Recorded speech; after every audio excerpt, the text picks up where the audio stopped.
മാർഗം? ഞാനിവിടുന്ന് യാ റസൂലല്ലാഹ് എന്ന് വിളിച്ചാൽ അവിടുന്ന് കേൾക്കില്ലല്ലോ, അവിടുന്ന് കാണില്ലല്ലോ. ഇനി അവിടുത്തേക്ക് വിവരം എത്തിക്കാൻ എന്താണ് മാർഗം? എന്നെ കണ്ടുകൊണ്ടിരിക്കുന്ന ഒരു റബ്ബുണ്ടല്ലോ, എന്നെ കേൾക്കുന്ന റബ്ബുണ്ടല്ലോ, എല്ലാ ശബ്ദങ്ങളും കേൾക്കാനും എല്ലാവർക്കും അറിവ് നൽകാനും കെൽപ്പുറ്റ ഒരു റബ്ബുണ്ടല്ലോ, അവൻ അല്ലാഹ് മാത്രമാണല്ലോ. അതുകൊണ്ട് ഹുബൈബ് റളിയല്ലാഹു അൻഹു അതാ അവിടെ നിന്നുകൊണ്ട് ഒരൊറ്റ വിളിയാണ്. ആരെയാ വിളിക്കുന്നത്? അല്ലാഹുമ്മ, അല്ലാഹുവേ, അഖ്ബിർ അന്നാ നബിയക, ഞങ്ങളെക്കുറിച്ചുള്ള വിവരം നിന്റെ നബിക്ക് നീ അറിയിച്ചു കൊടുക്കണേ. എന്തേ അള്ളാഹിനോട് പറയാൻ കാരണം? അള്ളാഹ് ഇത് കേൾക്കും, അള്ളാഹ്ക്ക് അത് എത്തിച്ചു കൊടുക്കാനും കഴിയും. അതേ അവസരത്തിൽ അവിടുന്ന് ജീവിച്ചിരിക്കുന്നയാളായിട്ട് പോലും ഹബീബായ നബി സല്ലല്ലാഹു അലൈഹി വസല്ലമിനെ വിളിച്ചില്ല. എന്തേ? ഹുബൈബ് റളിയല്ലാഹു അൻഹുവിന് അള്ളാഹിന്റെ റസൂലിന്റെ മുഅ്ജിസത്തിൽ വിശ്വാസമില്ലേ? കറാമത്തിൽ വിശ്വാസമില്ലേ? അവിടുത്തോട് സ്നേഹമില്ലേ? അവിടുത്തോട് ബഹുമാനമില്ലേ? ഉണ്ട്. അതൊക്കെ ഉള്ളത് കൊണ്ട് തന്നെയാണ് അള്ളാഹിനെ വിളിച്ചത്, റസൂലുള്ളാഹിനെ വിളിക്കാതെ. കാരണം അറ്റമില്ലാത്ത കേൾവിയുടെയും കാഴ്ചയുടെയും അധികാരവും ഉടമയും അല്ലാഹു മാത്രമാണ്. ഇതാ സ്വഹാബത്തിന്റെ വിശ്വാസം, ഇതാ സ്വഹാബ പെണ്ണുങ്ങളുടെയും വിശ്വാസം. നിങ്ങൾ നോക്കൂ, സ്വഹാബ ഉമ്മമാരെന്താ വിശ്വസിച്ചത്? അല്ലാഹുവിന്റെ റസൂലിന് എല്ലാം കഴിയും, എല്ലാം അറിയുമെന്ന് വിശ്വസിച്ചോ? സല്ലല്ലാഹു അലൈഹി വസല്ലമിനെ ഒരു വീട്ടിലേക്ക് വിരുന്ന് വിളിച്ചിരിക്കുന്നു, ഒരു വീട്ടിലേക്ക് ഭക്ഷണത്തിന് വിളിച്ചിരിക്കുകയാണ് ഒരു സഹാബ. ഒരു സഹാബിയുടെ വീട്ടിൽ ഭക്ഷണത്തിന് വിളിച്ചിരിക്കുകയാണ്. അങ്ങനെ സഹാബിമാരും നബി സല്ലല്ലാഹു അലൈഹി വസല്ലമും വന്നിരുന്ന ഭക്ഷണം വിളമ്പിക്കൊണ്ടുപോയി വെച്ചു. നബി സല്ലല്ലാഹു അലൈഹി വസല്ലമിന് വ്യക്തിപരമായി ഇഷ്ടമില്ലാത്തൊരു ഭക്ഷണമുണ്ട്, ഉടുമ്പിന്റെ മാംസമാണ്. ഉടുമ്പ് ചിലർക്ക് ഇഷ്ടമുണ്ടാവില്ലല്ലോ, ഇസ്ലാമിൽ ഹറാമുമല്ല, ഉടുമ്പ് മാംസം കഴിക്കൽ അനുവദനീയമാണ്. എന്നാൽ നബി സല്ലല്ലാഹു അലൈഹി വസല്ലമിന് വ്യക്തിപരമായി ആ ഭക്ഷണത്തോട് താല്പര്യമില്ലാത്തയാളാണ്. നബി സല്ലല്ലാഹു അലൈഹി വസല്ലമിന്റെ മുമ്പിലാണ് ഉടുമ്പ് മാംസം അടക്കമുള്ള മാംസം വന്നിരിക്കുന്നത്.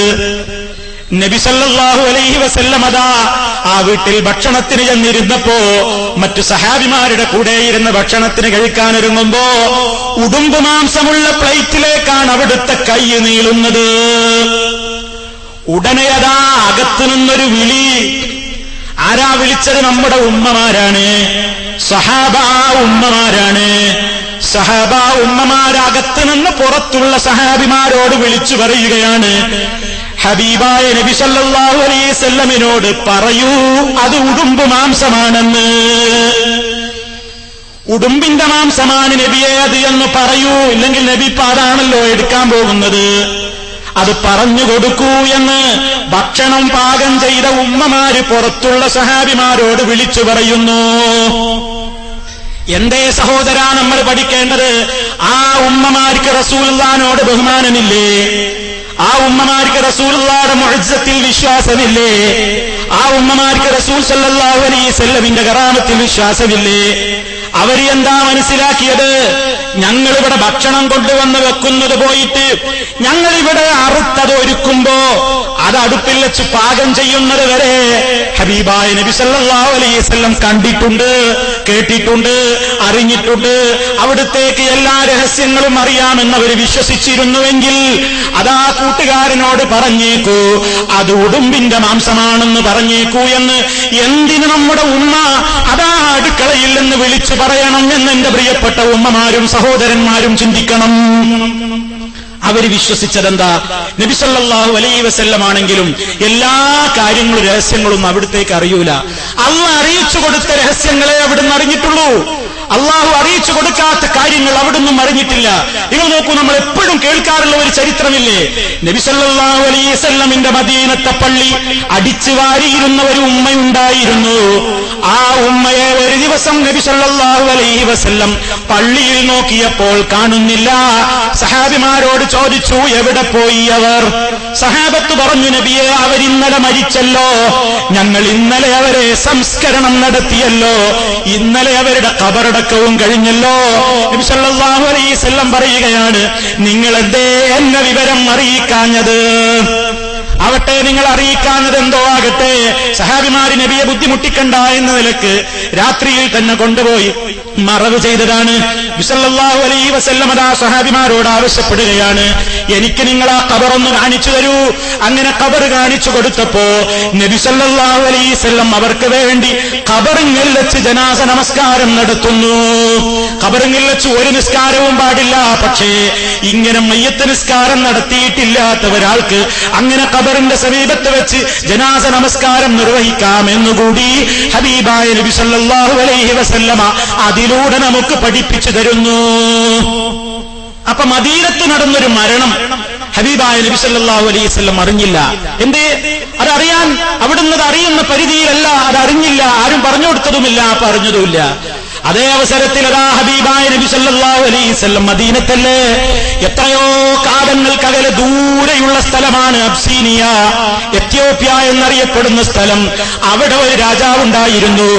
ആ രാജാവ് നജ്ജാശി എന്ന പേരുള്ള ഒരു രാജാവ് മരണപ്പെട്ടു എന്ന വിവരം ഇതാ മദീനയിലെ സ്വഹാബിമാരോട് നബി സല്ലല്ലാഹു അലൈഹി വസല്ലം പറയുകയാണ്, നിങ്ങളുടെ സഹോദരൻ നജ്ജാശി മരണപ്പെട്ടിരിക്കുന്നു. അതെങ്ങനെ അറിഞ്ഞത്? അതല്ല അറിയിച്ചു കൊടുത്തു. കണ്ടോ, അല്ലാഹു അറിയിച്ചു കൊടുക്കുന്ന രഹസ്യങ്ങൾ അവിടുന്ന് അറിയുന്നു. അറിയിച്ചു കൊടുത്തിട്ടില്ലെങ്കിൽ സാധാരണ നിലക്ക് തന്നെ അറിയാതെയും പോകുന്നു. ഇങ്ങനെ എത്രയോ സംഭവങ്ങൾ സ്വഹാബത്ത് അങ്ങനെയാ വിശ്വസിച്ചിരുന്ന ചുരുക്കം പറയുന്നത്. ആ വിശ്വാസം നമ്മുടെ മനസ്സിൽ ഉൾക്കൊണ്ടാൽ എവിടെയാണ് നബി സല്ലല്ലാഹു അലൈഹി വസല്ലമിനെ എതിർക്കൽ വരുന്നത്? അതുകൊണ്ട് പ്രിയപ്പെട്ടവരെ, ആ നിലക്കല്ലാത്ത ഒരു ചിന്ത നബി സല്ലല്ലാഹു അലൈഹി വസല്ലം അടക്കമുള്ള ഒരാളും അവിടുത്തെ ജീവിതകാലത്ത് പോലും പഠിപ്പിച്ചിരുന്നിട്ടില്ല. നബി സല്ലല്ലാഹു അലൈഹി വസല്ലം സഹാബത്തൊക്കെ ഹജ്ജിന് പോയില്ലേ? അവരൊക്കെ ഹജ്ജിന് പോയപ്പോ ഹജ്ജ് എന്ന് പറഞ്ഞാൽ എന്താണ് അവർ വിശ്വസിച്ചത്? ഇന്ന് ചില ആളുകൾ പറയാണ് ഹജ്ജ് എന്ന് പറഞ്ഞാൽ അന്താരാഷ്ട്ര ഉറൂസാണ്. കാസർഗോഡ് ജില്ല എന്ന ഉറൂസുകളുടെ രാജ്യമാണ്. അപ്പൊ ആളുകളുടെ ധാരണ എന്താ? ഹജ്ജിന് പോവുക എന്ന ഉറൂസിന് പോവുക, ഉറൂസിന് പോവുക. അങ്ങനെ ഉള്ളാളത്തെ ഉറൂസ്, അതുപോലെ തന്നെ ഈ മുട്ടന്തലയിലെ ഉറൂസ്, അതുപോലെ തന്നെ ഇങ്ങനെ ഓരോ ആളുകളുടെ പേര് പറഞ്ഞിട്ട് അവിടുത്തെ ഉറൂസ്, മറ്റേ ഉറൂസ്, ഇങ്ങനെ ഉറൂസ്. അതുപോലെ ഇബ്രാഹിം നബിയുടെ ആണ്ട്, ഇബ്രാഹിം നബിയുടെ ഉറൂസ് എവിടെ? മക്കത്ത്. അപ്പൊ മക്കത്ത് ഏറ്റവും വലിയ ആണ്ട് നേർച്ചയാണ്. അവിടെ മിനായിൽ വലിയ കൊടികുത്ത് നേർച്ച നടക്കുന്ന ആളാണ് നമ്മുടെ ഒരു മുസ്ലിയാർ കൊണ്ട് എപ്പോഴും പറയാറുണ്ട്. നമ്മൾ ആലോചിച്ച് നോക്കണം. ഇങ്ങനെ ഹജ്ജ് എന്ന് പറഞ്ഞാൽ അന്താരാഷ്ട്ര ഉറൂസാണ്, അന്താരാഷ്ട്ര ആണ്ട് നേർച്ചയാണ് എന്നൊക്കെ പാവപ്പെട്ട ജനങ്ങളോട് പറഞ്ഞുകൊണ്ട് യാത്ര ആരംഭിപ്പിക്കുന്നത് പോലും ഖബറുകൾ കണ്ടിയിട്ടാണ്. ഖബർ സിയാറത്തിലൂടെ ഹജ്ജിന് പോവുക. അള്ളാന്റെ റസൂലിന്റെ കാലത്ത് എത്ര സഹാബിമാര് മദീനത്ത് നിന്ന് മക്കത്തേക്ക് ഹജ്ജിന് പോയി? അവരെ എത്ര ഖബർ സിയാറത്ത് ചെയ്തിട്ടാ പോയത്? ഒരു ഖബറും സിയാറത്ത് ചെയ്തിട്ടല്ല നബിയും സഹാബിമാരും എന്തിനു പോയത്? ഹജ്ജിന് പോയത്. അതുപോലെ തന്നെ അതാ അവിടെ എത്തിക്കഴിഞ്ഞാൽ ഹജ്ജിന്റെ ചടങ്ങുകൾ നമ്മൾ പഠിച്ചവരല്ലേ, ഹജ്ജിന്റെ കർമ്മങ്ങൾ നമ്മൾ മനസ്സിലാക്കിയവരല്ലേ. മക്കയിൽ വെച്ചോ മദീനയിൽ വെച്ചോ അതല്ലെങ്കിൽ മിനായിൽ വെച്ചോ അറഫാത്തിൽ വെച്ചോ ഏതെങ്കിലും ഒരു സ്ഥലത്ത് വെച്ച് നമ്മൾ പറയേണ്ടുന്ന ദിക്റുകളുടെ കൂട്ടത്തിൽ, നമ്മൾ ചൊല്ലേണ്ടുന്ന ദുആകളുടെ കൂട്ടത്തിൽ, നമ്മൾ പ്രാർത്ഥിക്കേണ്ടുന്ന പ്രാർത്ഥനകളുടെ കൂട്ടത്തിൽ യാ ഇബ്രാഹിം, അതല്ലെങ്കിൽ യാ ഇസ്മായിൽ, അതല്ലെങ്കിൽ യാ ഉമ്മ ഹാജറ എന്നിങ്ങനെ ഇബ്രാഹിം നബിയെ, ഇസ്മായിൽ നബിയെ, ഹാജറ ഉമ്മ എന്ന് വിളിച്ചുകൊണ്ട് വിളിക്കുന്ന ഒരു വിളി ഏതെങ്കിലും ഒരു ദുആയിലുണ്ടോ? എത്ര ഹാജിമാരുടെ കൂട്ടുകാരൻ പറഞ്ഞിട്ട് ബുക്കുകളുണ്ട്, അതിലുണ്ടോ ഇബ്രാഹിം നബിയെ രക്ഷിക്കണേ എന്നൊരു വിളി?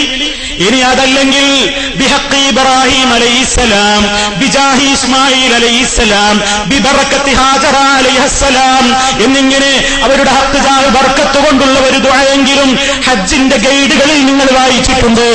ഹാജിമാര് ചൊല്ലേണ്ട ദിക്റുകളുടെ കൂട്ടത്തിൽ, ഹാജിമാര് പ്രാർത്ഥിക്കേണ്ട ദുആകളുടെ കൂട്ടത്തിൽ അല്ലാഹുവോടല്ലാതെ ഏതെങ്കിലും ഒരു ദുആയുണ്ടോ? ഇല്ല. എന്നാൽ അവിടെ എത്തിയാൽ നമുക്ക് ഓർമ്മ വരൂലേ ഇബ്രാഹിം അലൈഹിസ്സലാമിനെ? വരണം. ഇസ്മായിൽ അലൈഹിസ്സലാമിനെ ഓർമ്മ വരില്ലേ? വരണം. ഹാജറ ബീവിയെ ഓർമ്മ വരില്ലേ? വരുമല്ലോ. ഓർമ്മ വരുന്നത് തെറ്റല്ല, ഓർക്കുന്നത് തെറ്റല്ല, ആദരിക്കുന്നത് തെറ്റല്ല, ബഹുമാനിക്കുന്നത് തെറ്റല്ല. പക്ഷേ ആ ബഹുമാനവും ആദരവുമൊക്കെ ഉണ്ട് എന്ന് പറഞ്ഞിട്ട് ഇതാ ഇബ്രാഹിം നബിയെ, നിങ്ങളെ വിളി കേട്ട് ഞങ്ങൾ വന്നിരിക്കുന്നു. ഇബ്രാഹിം നബിയെ, എനിക്ക് രോഗമുണ്ട്, ശിഫയാക്കണം. ഇസ്മായിൽ നബിയെ, എനിക്ക് ദാഹിക്കുന്നുണ്ട്, വെള്ളം തരണം. ഹാജറ ബീവിയെ, എനിക്ക് പ്രയാസമുണ്ട്, കുട്ടികളില്ല, സന്താനങ്ങളില്ല, സന്താനത്തെ തരണമെന്ന് ആരെങ്കിലും അവിടെ പോയിട്ട് തേടാൻ ഹബീബായ നബി സല്ലല്ലാഹു അലൈഹി വസല്ലം പഠിപ്പിച്ചിരുന്നിട്ടുണ്ടോ? സഹാബ